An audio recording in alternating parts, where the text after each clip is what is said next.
நூலின் ஒவ்வொரு பகுதிகளையாக இப்பொழுது ஆய்வு செய்து கொண்டிருக்கிறோம். ஒவ்வொரு வாரத்திலையும் பிறப்புக்கு முன்னும் இறப்புக்கு பின்னும் இந்த சப்ஜெக்ட் இப்ப இன்றைக்கு 6வது வாரமாக மரணத்தில் 3 வகை என்ற பொருளிலே சிந்திக்க இருக்கிறோம்.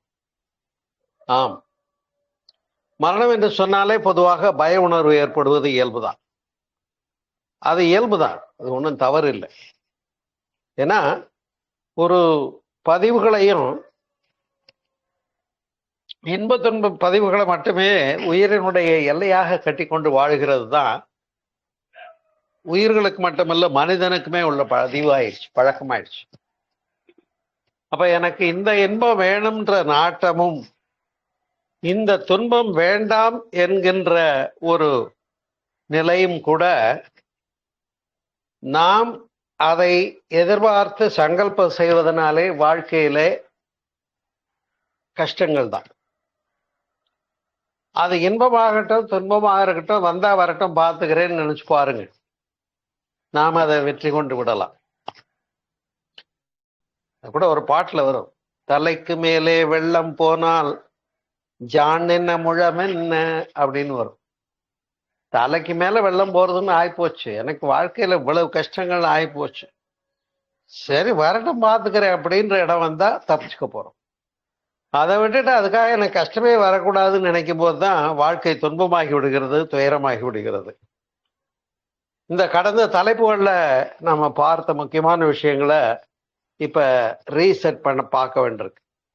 உடல், உயிர், மனம் என்று சொல்லக்கூடிய 3ஐ பற்றி பேசினோம், பார்த்தோம். அது தனி தலைப்பாக என்னுடைய ஆன்மீக அறிவியல் யூடியூப் சேனல்ல இருக்கு, பார்த்துக்கோ. அதே போல பஞ்சபூத தத்துவமும் உடல்கள் 3ம் என்ற தலைப்பு அடுத்தது பார்த்தோம். அடுத்தது பஞ்சதன் மாத்திரை என்று ஒன்றை பார்த்தோம். இது என்னடா மாத்திரை, நான் ஏற்கனவே டாக்டர்கிட்ட போய் நிறைய மாத்திரை வாங்கி சாப்பிட்டுக்கிட்டு இருக்கிறேன்னு நம்ம நினைக்க வேண்டாம். தன்மாற்றம் தான் அது. அதை பற்றியும் பேசினோம். அதை முந்தையோர்கள் சிறப்பாக பேசியிருக்கிறார்கள். அதை புரிஞ்சுக்கிட்டோம்னா இன்பம் புலன்களிலே நம்மிடத்துல இருந்துதான் உணரப்படுகிறது, பொருள்கள்ல இல்லைங்கிற தெளிவு கிடைச்சு போகும். ஜாங்கிரியில இன்பம் இருக்கான்னா இல்லை, அதை உனக்கு தூக்கக்கூடிய ஜீவகாந்தம் இருக்காங்கிற விஷயத்தை எல்லாம் நம்ம பஞ்சதன் மாத்திரைங்கிற தலைப்புல பார்த்தோம். அதே போல கடந்த வாரத்துல வலி, பிணி, முதுமை பற்றி பார்த்தோம். ஆம், புத்தர் விடை தேடியதும் வலி, பிணி, மூப்பு இதை பற்றிதானே. ஆனா வலி, பிணி, முதுமை, மரணத்தை பற்றியும் கூட புத்தர் ஆய்வு பண்ணார். இப்பதான் இந்த வாரம் தான் மரணத்தை பற்றி நாம பேச போறோம். அதே போல அதே மரணத்தை பற்றி பகவான் ரமணரும் தன்னுள்ளே எக்ஸ்பீரியன்ஸ் பண்ணியிருக்காரு. மதுரையில ரமண மந்திரம் இன்னைக்கும் இருக்கு. தெற்கு கோபுர வாசல்ல நீங்க என்னைக்கு போனாலும் அந்த ஏத்தாப்புல இருக்கு, அழகா. அப்படி மரணத்தை பற்றிய ஒரு ஆய்வு, அது புரிதல் இருந்தா அந்த பயம் போயிடும். மரணத்தை பற்றிய பயம், ஐயோ செத்து போயிடுவோமோ, செத்தா என்ன ஆகுமோ தெரியலையே, இருப்போமா போவோமா, எங்க போவோம்னு தெரியல, இதெல்லாம் விட்டுட்டா போறது, எப்படி போறது, இவ்வளோ காலம் இத்தனை வயசுக்கு இந்த உலகமும் வாழ்க்கையும் உடம்பும் இதான் நானு நானு நானு நானுன்னு ஓடணும்ல, இந்த நான் யாருன்னு கேட்க சொல்றாங்க பகவான் ரமணர். அப்படி அருமையான தலைப்பை கடந்த வாரம் பார்த்தோம். இந்த வாரம் மரணத்தில் 3 வகை பார்க்கிறோம். மரணத்தில் 3 வகை. இயற்கை மரணம் முதல்ல. இயற்கை மரணம். இயற்கை மரணம்னா என்ன? காலங்கெட்ட காலத்துல செத்து போறதுக்கு பேரு அகால மரணம் என்று பெயர். அது அகால மரணம்னு பேர். ஒரு 18 வயசுலயோ அல்லது 28, 30 வயசுலயோ இந்த மாதிரி நிகழ்ந்து விட்டால் இது எதிர்பாராத அகால மரணம் என்று பெயர். ஆனா அதே நேரத்துல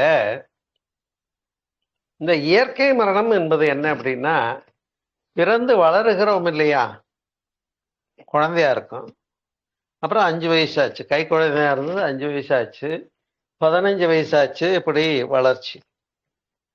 25, 30 வயதுல முழுமையான உடல் வளர்ச்சியும் அறிவு வளர்ச்சியும் மேன்மை பெற்று விடுகிறது. ஆனா அந்த வளர்ச்சி அப்படியே போயிட்டே இருக்குமானா இல்லை, நின்று போகுது. உடல் வளர்ச்சி ஓரளவுக்கு மேல அப்படியே வளர்ந்துகிட்டே போறோமானா இல்லை, நின்று விடுகிறது. அது தாண்டி என்னன்னா, புவியீர்ப்பு காரணமாக உடல் இழுக்கப்படுகின்ற காரணத்தினாலே தளர்ச்சி ஏற்படுகிறது. அதை தான் நாம முதுமைன்னு போன வாரம் பேசிட்டோம். அப்போ முதுமை வந்தா நாம என்ன புரிஞ்சுக்கணும்னா, முதுமை இயல்பு தானே, எனக்கு முந்தி மாதிரி முடியலைங்கன்னு ஆதங்கப்பட வேண்டாம். இது இப்படித்தான் இருக்கும்னு ஏத்துக்கோங்க மனச. ஒரு பிரச்சனைய மனசை பொறுத்த வரையில நீங்க ஏத்துக்கிட்டீங்கன்னா நீங்க அங்க ஜெயிச்சிடுறீங்க. அதுதான் சிறப்பு. எனக்கு முந்தி மாதிரி படியேற முடியலையேன்னா, சரி போ, மிஷின் பழசா போச்சு இல்லையா, வண்டி வாங்கி 20 வருஷத்துக்கு மேல ஆச்சு, ஓடிக்கிட்டு இருக்கு, அப்பப்போ ஏதோ சர்வீஸ் பண்றீங்க, வேலை பார்க்குறீங்க. ஆனா என்ன ஆகுது, காலப்போக்கில் வண்டி ஒரு பக்கம் தேஞ்சு போகுது, பிரேக் ஷூ மாற்றணும், இல்லை நட்டு கேண்டு போகுது, உடனே போய் சர்வீஸ் கூடணும், வேலை பார்க்கணும். அப்போ அப்பப்போ வேலை பார்த்துக்கிட்டு இருந்தால் தான் சரியா இருக்கும். ஒரு நாம் தயாரித்த பொருளாகிய அந்த ஒரு காரு அல்லது 2 வீலருக்கு அதுக்கு சர்வீஸ் தேவைப்படுது, ரிப்பேர் பார்க்க வேண்டியிருக்கு, டிங்கரிங் பெயிண்டிங் பார்க்க வேண்டியிருக்குன்னா நாமளும் என்ன பண்ணிடுறோம், குளிச்சு தலை சீவி டிங்கரிங் பெயிண்டிங் பார்த்துட்டு தான் வந்திருக்கோம் இல்லையா. அது மாதிரி அந்த யவனம் இளமை என்று சொல்லக்கூடியது வருகிறது ஒரு வயதுக்கு மேல, 35 வயசுக்கு மேல தளர்ச்சி. அப்ப அது இயல்புதான் என்று புரிந்து கொள்வது. அப்ப அந்த தளர்ச்சியின் காரணமாக என்ன ஆகுது, ஒவ்வொரு எந்த அதுல ஒரு வேடிக்கையான விஷயம் என்ன பாத்தீங்கன்னா, எந்த உடல் உறுப்பை இளமையில் அதிகம் முரண்பாட்டோடு பயன்படுத்துகிறோமோ, முரணாக பயன்படுத்துகிறோமோ, இப்போ புரியுதுல்ல, கண்ணு, காது, மூக்கு இல்லையா, புலன்கள் இல்லையா, இது எல்லாமே மூட்டு, இந்த மாதிரி எதெல்லாம் நீங்க இளமையில அதிகமா வேலை வாங்கினீங்களோ. எனக்கு இந்த வலது காலில் முட்டி வலி எப்பவுமே இருந்ததுன்னு தான் சொன்னேன், கவனிக்கணும். காரணம் சைக்கிளிங். முன்னாடி எல்லாம் குழந்தைங்களையும் அம்மா வச்சுக்கிட்டு சைக்கிள் மிதிச்சு தான் இவ்வளோ தூரம் போக வர அலைஞ்சது. அப்புறம் தான் 2 வீலர் வாங்க முடிஞ்சது. அப்போ அந்த முட்டி வலி இருந்தது. காரணம் இன்னைக்கு உடற்பயிற்சி என்னை காப்பாற்றி இருக்குன்னு சொன்னால் அது பெருமைக்குரிய விஷயம்தான், மகரிஷியினுடைய கொடை உடற்பயிற்சி செய்வதனால. அதுபோல அன்பர்களே, இங்கே அந்த இயலவில்லை, முடியவில்லை, ஆற்றாமை இல்லையா, முதுமை, சோர்வு, களைப்பு என்ற நிலைகள் எல்லாம் என்னன்னா, உடம்புல ஜீவகாந்தம் குறைவதுனால அதை என்ன பண்ணிடு, உடம்பு கீழ் நோக்கி இழுக்குது, உயிர் மேல் நோக்கி இழுக்குது. இப்போ அதை மெயின்டைன் பண்றது ஜீவகாந்தம். இந்த ஜீவகாந்தத்தை நல்ல முறையில் மெயின்டைன் பண்றக்கூடிய சயின்ஸ் விஞ்ஞானம் தெரியலன்னா காயகல்ப பயிற்சி இல்லையா, ஜீவகாந்த பெருக்க பயிற்சிகள், தவம் செய்யறது, தவத்துல உடம்பு பூரா கவனிக்க சொன்னேன் இல்லையா. அப்ப உடல் முழுவதும் நம்ம அப்சர்வ் பண்ணும்போது அங்க உள்ள ஜீவகாந்தத்தை நீங்க ஃபீல் பண்ண அது பெருகும், ததும்பி பெருகும்.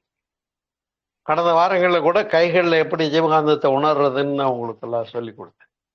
அது மாதிரி அதனால இப்படியே வரும்போது முதுமை வரத்தான் செய்யும். முதுமை இயல்புதான்னு புரிஞ்சுக்கிட்டு அதை ஏத்துக்கணும்னு ஒண்ணு பார்த்தோம்.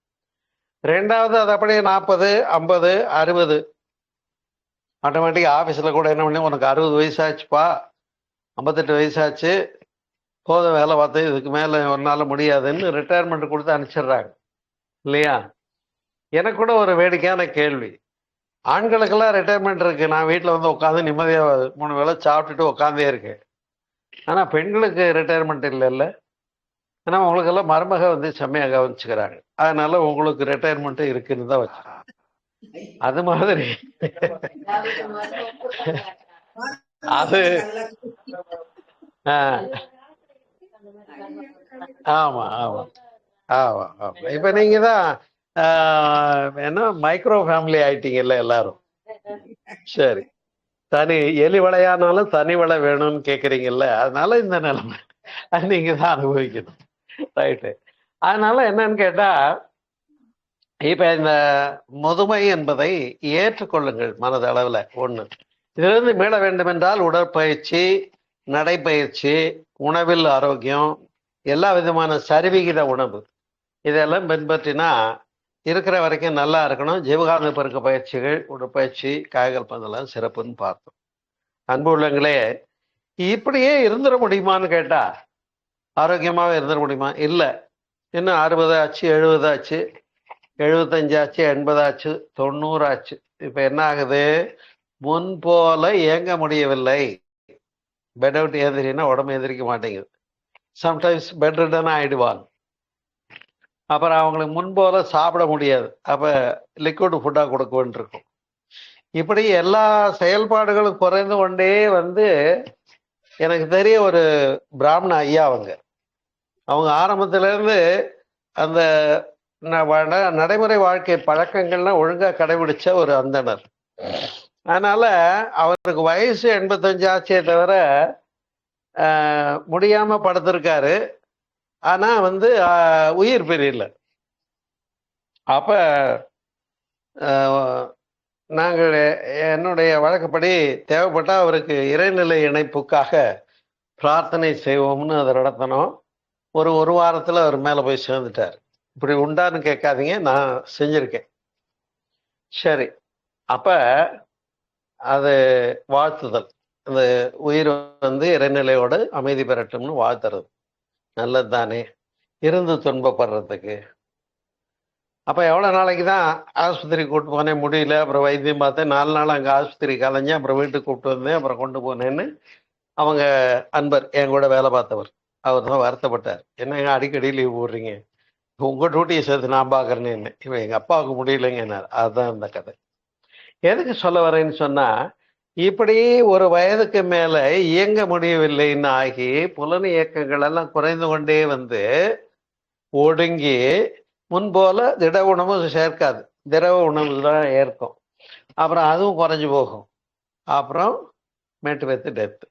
மரணம் என்றால் என்னன்னு நாம ஏற்கனவே பேசிட்டோம் இல்லையா? பேசணுமா இல்லையா? இப்பதான் பேசுறோமா? ஆமா. அதாவது இனிமேல் இயங்க முடியாது இந்த உடம்புலங்கிற அளவுக்கு ஜீவகாந்தம் குறைவுபடுகிற போது, அப்ப அதாவது பஞ்சபூதங்களுடைய தொகுப்பு வந்ததுன்னு பார்த்தோம் இல்லையா? விண்ணினுடைய அம்சமாகிய உயிர் விண்ணுக்கு போயிடுது. காற்றினுடைய அம்சமாகிய மூச்சு காற்று கை வச்சு பார்த்தா காணும், அதுவும் காத்தோட போயிடுச்சு. உடம்புல இருக்க ஒரு குறிப்பிட்ட வெப்பநிலை இருக்கு இல்லையா? அந்த வெப்பம்ங்கிற சொல்லக்கூடியது என்ன ஆயிடுது, கொஞ்ச நேரம் கழிச்சு உடம்புல இருந்து பிரிஞ்சு உடம்பு பாடி ஜில்லுன்னு போகுது. அப்படியே அந்த பருவுடல் எங்கேயாவது காட்டுக்குள்ள கடந்து போச்சுன்னு வைங்க, ஊதி வெடிச்சு அதுல இருக்க நீர் பகுதி எல்லாம் பிரிந்து பிரிந்து நீரோட போயிடுது. அப்புறம் பருப்பொருளாகிய கெட்டி பொருள், இந்த பருவுடல்னு சொல்லக்கூடிய ஸ்தூல தேகம், பருவுடல்னு சொல்லக்கூடிய இந்த பாடி திக்னஸா இருக்கு இல்லையா? இதுவும் என்ன ஆகுது, ஊதி வெடிச்சதுனால மெல்ல மெல்ல அழுகி மண்ணோடு மண்ணாக மக்கி விடுகிறது. இதுதான் இயற்கை மரணம் என்று பெயர். புரியுதுங்களா? அப்ப அந்த பெட்லயே இருந்து இனிமேல் உள்ள பால் கூட இறங்கலன்னு ஆகி 85-90 இமேஜின் பண்ணிக்கோங்களேன். ஏன் குறைச்சி இமேஜின் பண்றீங்க? அதுதான் இயற்கை மரணம் என்று பெயர். ஆனா அங்க நோய் வந்திருக்காது, எந்த தொந்தரவும் வந்திருக்காது. நல்லா ஆரோக்கியமா இருந்தார். நான் சொன்னேன்ல அந்த அந்தனர், அவர் வந்து ஆரோக்கியமா இருந்தார், மனம் தைரியமா இருந்தார். உடம்பு மட்டும்தான் இயங்கலை. அதுதான் உடம்பு இயங்க முடியாத நிலைமைக்கு போய் மரணத்தை சந்தித்தல் என்று சொல்லக்கூடியது. சிலருக்கு மனம் வைராக்கியமான தைரியமான மன வலிமை உள்ளவங்களா இருந்தா என்ன பண்ணாது, உடம்பை விட்டு அவ்வளவு சீக்கிரம் போகாது. என்னன்னு நம்மளை கூப்பிட்டு கேட்டுக்கிட்டு இருக்கோம், என்ன போயிட்டு இருக்கு வீட்டுல அப்படின்னு கேட்கும். இந்த கிழத்துக்கு படுத்துக்கிட்டு கூட என்ன உயிரை வாங்குது பாருன்னு நீங்க சொல்லுவீங்க. அது மாதிரிதான், வேற ஒண்ணும். அதே போல இது இயற்கை மரணம் என்று பார். 2வது வகை என்னன்னு கேட்டா துர்மரணம். துர்மரணம்னா என்ன நினைக்கவே இல்லைங்க. ஆமா, நல்லாதான் பேசிட்டு இருந்தார். முடியலன்னு சொன்னாரு, கார்ல ஏத்தி ஆஸ்பத்திரி கூட்டு போனோம். அது போறதுக்குள்ளேயே இல்லைன்னா ஒரு அதுல 3 வகை இருக்கு. துர்மரணத்துல 3 வகை: கொலை, விபத்து, கொலை, தற்கொலை. சரியா? இப்ப இந்த மூணு சேர்ந்தது தான் துர்மரணம். இயற்கை மரணம் நான் சொல்லிட்டேன், ஏற்கனவே நாம பேசியிருக்கோம், அதனால குறைவாக பேசியிருக்கிறேன். இயற்கை மரணம்ங்கிறது வயசாக அப்புறம் கடைசியில இதுக்கு மேல இந்த உடம்புல இந்த உயிரை வச்சுட்டு இயங்க முடியாதுன்னு சொல்லி அது பிரிஞ்சு போகுது. முதல்ல விண்ணினுடைய அம்சம் என்ன ஆயிடுது, விண்ணோட போயிடுது. அதான் உயிர் உடம்பு விட்டு போயிடுறது. விண்ணினுடைய அம்சம் தானே உயிர்னு பேசியிருக்கேன் இல்லையா? த லீஸ்ட் ரிலிங் பார்ட்டிகிள், நுண்ணியக்க மூலக்கூறு. கோவின் மயிரொன்று நூறுடன் கூறிட்டு நூறதன் கோயில் கூறு ஆயிரம் ஆயினால் ஆவியின் கூறு 100,000 என்ற திருமூலர் திருமந்திர பாடலை உழைக்கிறது. அதனால மரணம் என்பதை புரிந்திருக்கிறோம். அதாவது ஒண்ணு சேர்ந்து கருப்பையில வந்தது, அதுதான் பிறப்பு. பஞ்சபூதங்களும் ஒண்ணு சேர்ந்து தழைத்த ஒரு உயிராகி உலகில் வந்தோம். இப்ப போறது அதாவது வந்தது போக வேண்டியதுதான் அதனுடைய சீனியாரிட்டிக்கு. அப்ப விண்ணு முதல்ல போயிடுது, காற்று நின்று போகுது, வெப்பம் பிரிஞ்சு போகுது, நீர் பிரிஞ்சு போகுது, மண்ணு மண்ணோட மக்கி போகுது. இதுதான் இயற்கை மரணம் என்று சொன்னோம். ஆனால் இந்த விபத்து என்னன்னு கேட்டா அதை நினைத்து வர்றதில்லை, எதிர்பாராம வரக்கூடியது. இப்ப நம்ம கூட கார்ல போகும்போது நம்ம சொந்தக்காரர் ஓட்டுறாருன்னு வைங்க, பார்த்து ஓட்டப்பா, இந்த ஃபாஸ்ட் போற, பாத்தியா தப்போல கார் வருது, லாரி வருது, குறுக்க வண்டி வருது, பார்த்து போப்பான்னு சொல்லிக்கிட்டே இருந்தா அவன் கடுப்பாயிடுவான். எனக்கு வண்டி ஓட்ட தெரியும், நீங்க அமைதியா உட்கார்ந்து வாங்கம்மா, உண்டா இல்லையா? சரி, அப்ப எதிர்பாராமல் நடக்கிறது பேர் தான் விபத்து என்று பேர். நாம் அறிவோம். எதிர்பார்த்து நடந்தா அதுக்கு பேர் வேற, பிளான்டு மர்டர். பிளான்டு திட்டமிட்ட படுகொலை, எதிர்பார்த்து நடந்தான். அதனால எதிர்பாராத ஒன்றுக்கு பேர் தான் துர்மரணம், விபத்து என்று சொல்லக்கூடியது. ஒன்றாம் வகை விபத்து என்று சொல்லக்கூடியது. அது நாம் அறிவோம். சுனாமி வந்தது பாருங்க, எத்தனையோ லட்சம் பேர்களை அள்ளிட்டு போயிடுச்சு. யாராவது நினைச்சிருப்பாங்களா, வீடு வாங்கி வச்சிருக்கேன், டிவி வாங்கி வச்சிருக்கேன், இப்ப போய் என்ன எடுத்துக்கிட்டு போறியே, கொஞ்சம் டிவியில சீரியல் பாக்கி இருக்கு பார்த்துட்டு வர சொல்ல முடியுமா? சொல்ல முடியாது. சரியா? புது படம் ரிலீஸ் வந்திருக்கு, தியேட்டருக்கு போய் பார்த்துட்டு வரேன், அப்புறம் என்ன கூட்டு போன்னு சொல்ல முடியாது. அப்போ ஒரு பூகம்பம், ஒரு எரிமலை அல்லது சுனாமி அல்லது பெருவெள்ளம், மழை பாதிப்பு, இதெல்லாம் தான் இயற்கை சீற்றம் என்பதனால வரக்கூடியது இல்லைங்களா? ஒண்ணு. அடுத்தது, இதுலயும் துர்மரணம் இருக்கு. இன்னொன்னு வண்டியில வேகமா போறது. வேகமும் விவேகமும் இருந்திருக்க வேண்டும். எவ்வளவு வேகம் போறான்றது பெருசு இல்லை, வேகத்துல விவேகம் இருக்காங்கிறது. விவேகம் இங்க இருந்தா மட்டும் பத்தாது, வண்டியிலையும் இருக்கணும். சில பேர் வண்டிய சர்வீஸே பார்க்க மாட்டான், அந்த வண்டி முக்கியமான நேரத்துல இவனை கைவிட்டுரும். ஏன், நான் அப்பவே ஆயில் கூட பத்தலைன்னு ஓடிக்கிட்டு இருந்தேன், முடியாம நீ திடீர்னு பிரேக் பிடிச்சா நான் அப்புறம் வம்பாயிட்டேன்னு சொல்லுவேன். அதனால என்னன்னு கேட்டா, விபத்துல இந்த வேகம் மட்டும் இருந்தா அது விபத்துக்கு காரணமாகிறது. விவேகமும் வேண்டும். அங்க விழிப்புணர்வு இருந்தா விபத்தை தவிர்க்கலாம். இப்ப இது ரெண்டாவது வகையை பார்க்கிறோம். விபத்துல ஆல் இன் எ சடன். இப்ப ஃப்ளைட்ல போறாங்க, இயங்கல, விழுந்து நொறுங்கிறதுன்னு ஆயிடுச்சு. அங்க எல்லாருக்கும் என்ன எப்படி இருக்கும் ஃபீலிங்? அந்த அதிர்வு நிலையை நாம் எண்ணி பார்க்க வேண்டும். இதோடு வாழ்க்கை முடிய போகிறது, நல்லா தெரியுது. அப்ப அந்த அதிர்வு நிலையில அந்த உயிரானது மிக மிக பயம் என்ற உணர்வினாலே நம்முடைய ஜீவகாந்தம் வெளியில வருது. பயம் என்ற உணர்வினாலே ஆணு தூக்கி போட்டதுன்னு சொல்றோம் இல்லையா? ஒண்ணு நடந்த உடனே அப்படியா அப்படிங்கிறோம். இப்ப ஏதாவது நஷ்டமா போச்சுன்னு சொன்னாலும் ஆணு சொல்லி வருத்தப்படுறோம். அதே உங்களுக்கு லாட்டரி சீட்டு வாங்கியிருந்தோம்ல நீங்களும் நானும் போய் நீங்க கேக்குறீங்க, என்னங்க என்ன ஆச்சு? அதுல இந்த நம்பருக்கு விழுந்துச்சு 10 கோடி அப்படின்னு ஒண்ணு, மகிழ்ச்சியிலையும் கூட என்ன ஆகலாம், அதிர்ச்சியில எனக்கா 10 கோடியா விழுந்துச்சான்னா அப்படியே ஆறுன்னு நின்று போச்சு. அப்ப மகிழ்ச்சியாக இருக்கிற துன்பத்தினாலதான் அது உயிர் பிரியணும்னு இல்லை. அதிர்ச்சியிலேயே ஜீவகாந்தம் எக்ஸ்பெல் ஆகி வெளியே வருதுங்கிறது தான் அதிர்ச்சி. இப்ப விபத்து நடக்கிற இடத்துல எப்படி இருக்கும், பல உயிர்கள் அந்த அதிர்வுனாலே அதிர்ச்சியை சந்திச்சு எக்ஸ்பெல் ஆயிடுறாங்க. எக்ஸ்பெல் ஆகிற போது அங்க அந்த அலைவேகம் இருக்கும். புரியுதுங்களா? அவங்க விரும்பி போகல. அப்ப ஆலினேஷன் டம் டமால்னு மோதிச்சு அடிச்சு தூக்கி எறிஞ்சு என்ன நடந்ததுன்னு தெரியாது, அதிர்ச்சி. இப்ப அந்த எக்ஸ்பெல் ஆகி உடம்புல இருந்து வெளியே வந்த உயிரினுடைய அதிர்வு அலை இருக்கும். அதைத்தான் நாம பேய் பிசாசுன்னு சொல்றோம், வேற ஒண்ணும். புரியுதுங்களா? அதனால துர்மரணம் என்று சொல்லக்கூடியதுல முதல்ல விபத்து பார்த்தோம். இப்ப கொலை. ஒருத்தன் திருட வர்றான், உள்ள வந்து இருக்கிறத கொடுங்கிறான், வேற வழி இல்லை, ஏதோ மாட்டிக்குவோம்னு தெரிஞ்சு போச்சு. அப்ப இவங்களை கொண்டு போட்டாதான் அது தப்பிக்க முடியும்னு தெரியுது. அப்ப சாகிறவனுக்கு சாகிறதுல உடன்பாடு இருக்குமான்னா இருக்காது. ஆனா அவன் தன்னை காப்பாத்திக்கிறதுக்கு இப்ப என்ன பண்றதுன்னு முடிவு பண்ணிட்டான், மண்டையில போட்டு தப்பிக்கணும், நாம இப்ப மாட்டிக்குவோம் போல அப்படின்ட்டு. அப்ப அந்த கொலையில என்ன நடக்குதுன்னா, மரணத்தை சந்திக்கின்ற உயிருக்கு பிரிய மனமில்லை.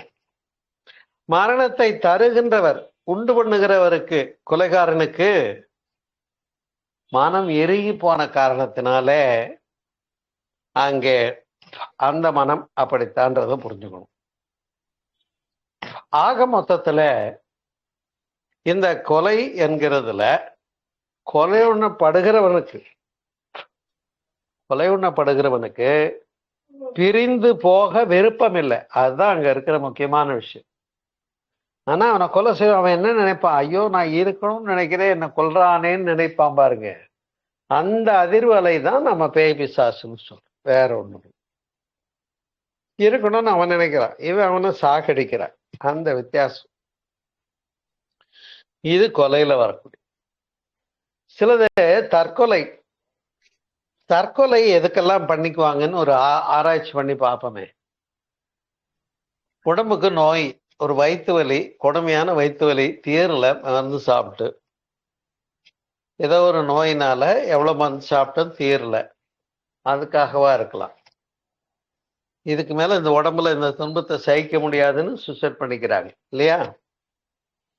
அப்புறம் காதல் தோல்வி. இன்னொன்று, பரீட்சை எழுதிருந்தேன், ஃபெயில் ஆயிடுச்சு, ரிசல்ட் பார்த்தேன், என் வாழ்க்கையே போச்சுன்னு அட்டெம்ப்ட் பண்ணிக்கிறாங்க. அட்டெம்ப்ட் சூசைட் சட்டப்படி குற்றம்ன்றது உங்க எல்லாருக்கும் தெரிஞ்சிருக்கும். சட்டமும் அதை ஒத்துக்கல, இயற்கையும் அதை ஒத்துக்கல. அதுதான் முக்கியமான விஷயம். அப்ப ஒரு நோயினாலேயோ, ஒரு கடன் தொல்லையினாலேயோ, ஒரு காதல் தோல்வியினாலேயோ, ஒரு குடும்ப பிரச்சனையினாலேயோ ஒரு உயிரானது மரணத்தை சந்திக்கிற போது அந்த உயிருக்கு இருக்கணும்னு விருப்பம், ஆனா அந்த இடையூரை பெருசா நினைச்சுட்ட மனதினுடைய பாங்கு. இப்ப எந்த ஒரு பர்பஸ் ஆஃப் காரணத்தை அடிப்படையா வச்சுட்டு இந்த உயிர் பிரியணும்னு நினைக்குது பாருங்க, அதுதான் மனதனுடைய டிப்ரெஷனா அழுத்த அலையாக இங்க நிலைக்கும் உயிர் பிரியும் போது.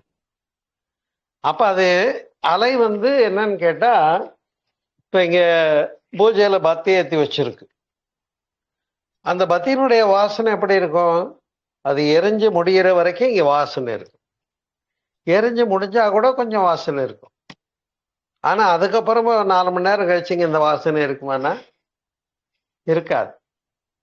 இப்போ அம்மா சமைக்கிறாங்க, இல்லை ஒரு தீ பிடிச்சிச்சு ஒரு பொருள்ல, பூரா புகை சூழ்ந்து விட்டதுன்னு வச்சுக்கோ.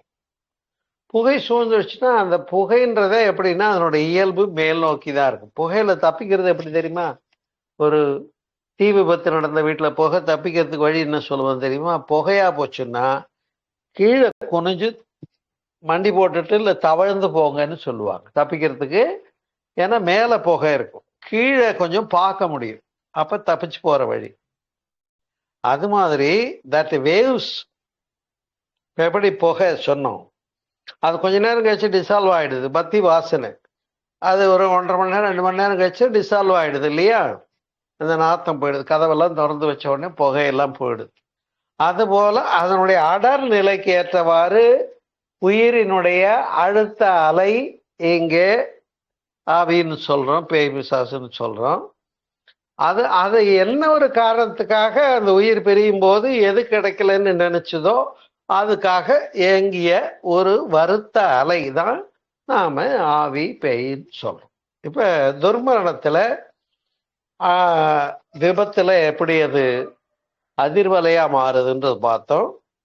கொலையில விருப்பம் இல்லாம சாகிறதுனால கர்சிங் வேவ், என்னை கொல்றவனை நீ நல்லா இருப்பியா என்னை கொண்டு போடுறிய அப்படின்னு நினைப்பாங்களா இல்லையா? அப்ப அது அந்த தலைமுறைக்கும் பாதிக்கும் அந்த அலைவேகம்.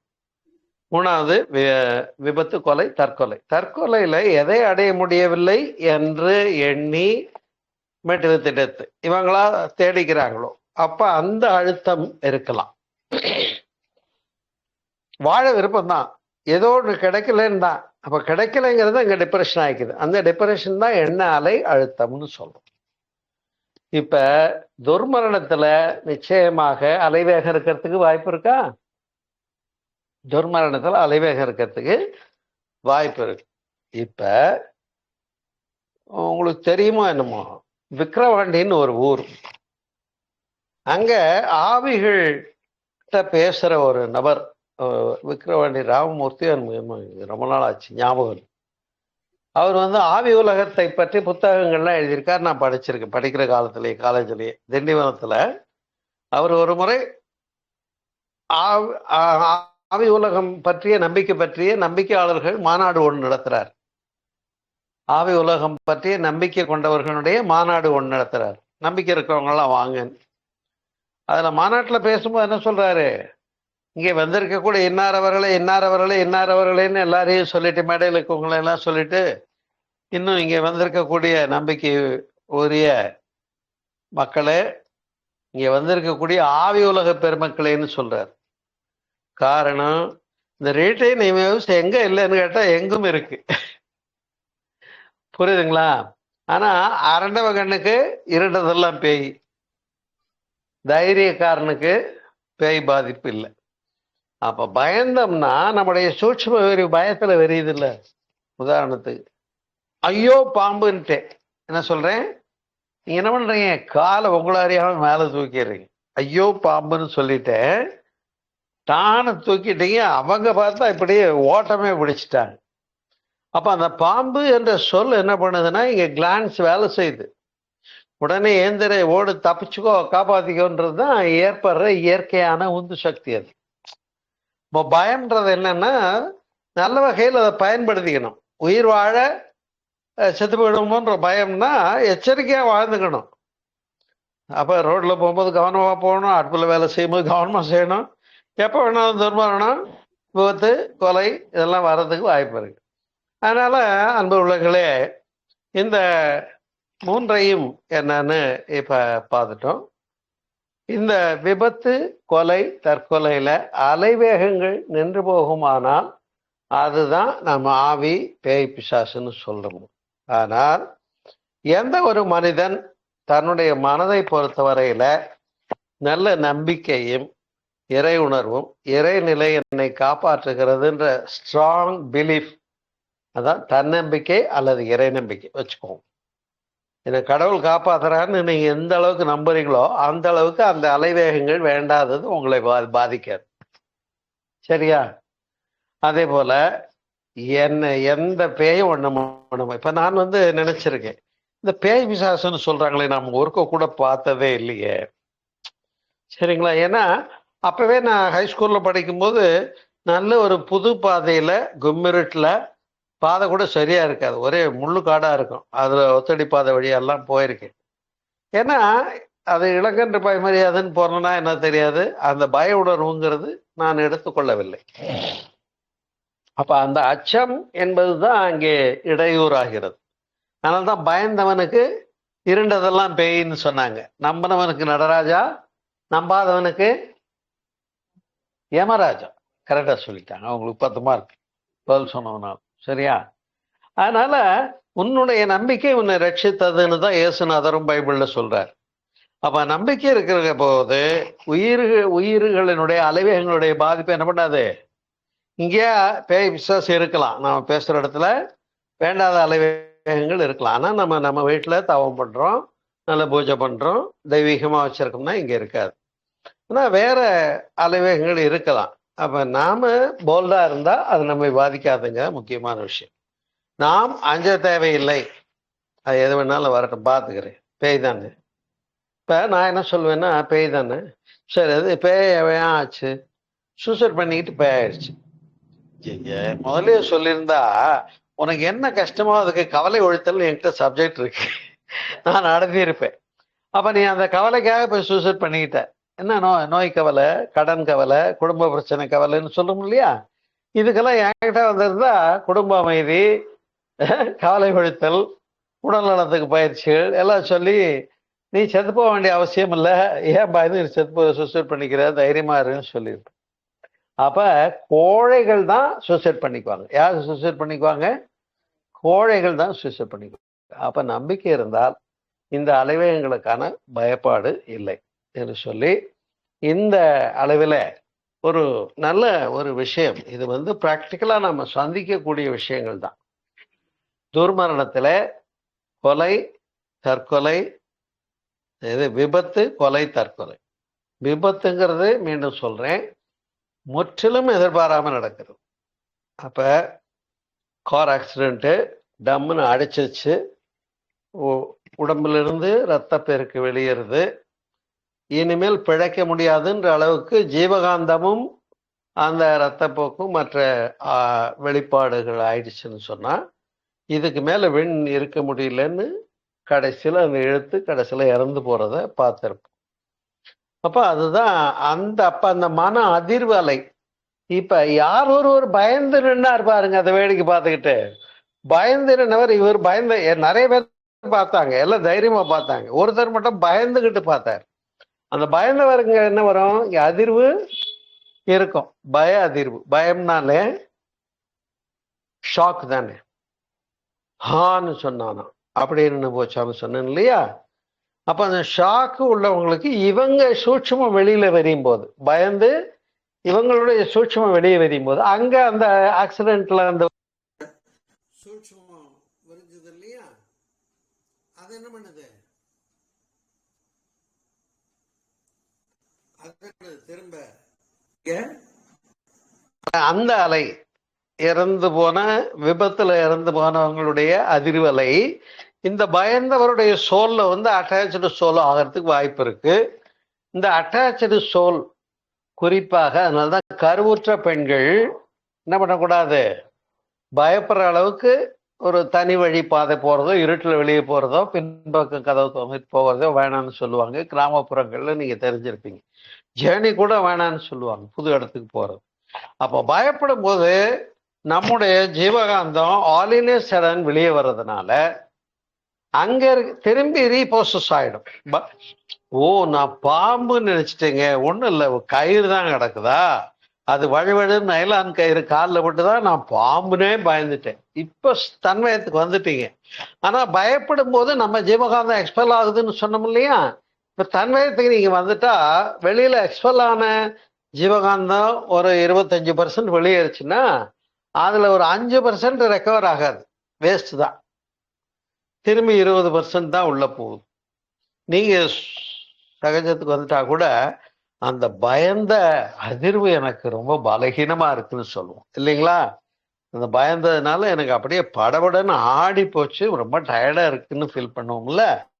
அதுதான் அந்த ஜீவகாந்தம் வெளியேறி மீண்டும் ரீப்ரோசஸ் ஆனதனுடைய அடையாளம். இது உங்களுக்கு நல்லா ஜீவகாந்தம் புரியும் நினைக்கிறேன்.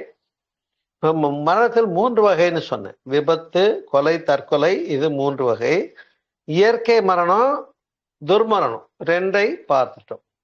3வது ஒரு மரணம் இருக்கு, அது என்ன, ஜீவன் முக்தி. சரியா? இப்ப இதை பார்க்கறதுக்கே இவ்வளவு நேரம் ஆயிடுச்சு. அதனால இதுல இருந்து என்ன தெரியுது அப்படின்னு சொன்னா, இந்த துர்மரணங்களிலே விபத்து என்பது பாதிப்பாக தான் நிகழ்கிறது. தைரியமா இருக்கவங்களுக்கு அது பாதிக்கிறது இல்லை. எல்லாருக்கும் விபத்து நடக்கிறது தான். ஆனாக்கா அதுவே விபத்து தான், நம்ம எதிர்பார்த்து வர்றதில்லை. ரெண்டாவது, கொலை, தற்கொலை. கோழைகள் தான் தற்கொலை பண்ணிக்குவாங்க. அதனால வாழ்க்கையில எந்த கஷ்டம் வந்தாலும் பார்த்துக்கலாம், விடு. யாருக்கு? ராமருக்கே அவ்வளவு கஷ்டம் வந்தது இல்லையா?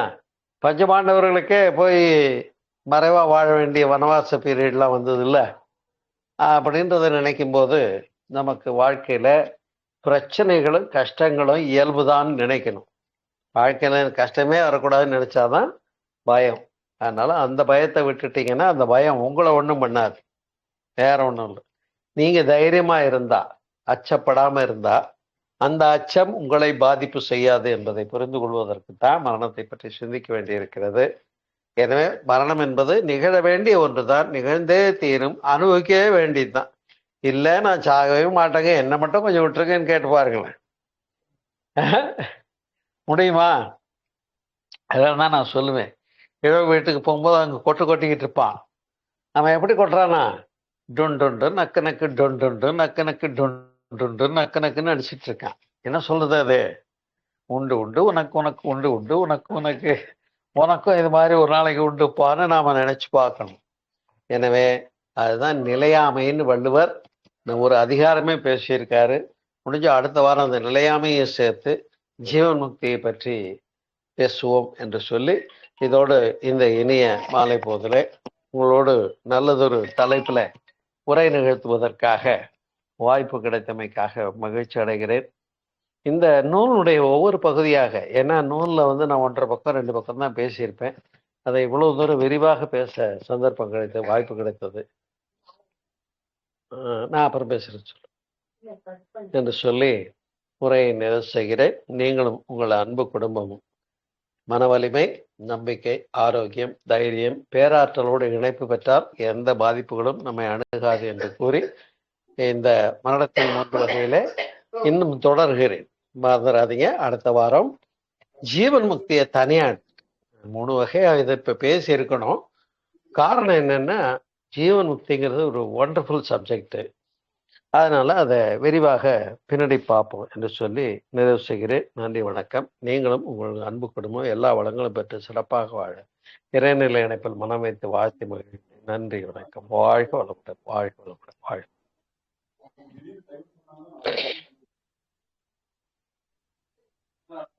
இப்ப கேள்வி நேரம், ஏதாவது கேள்வி இருந்தா கேட்கலாம்.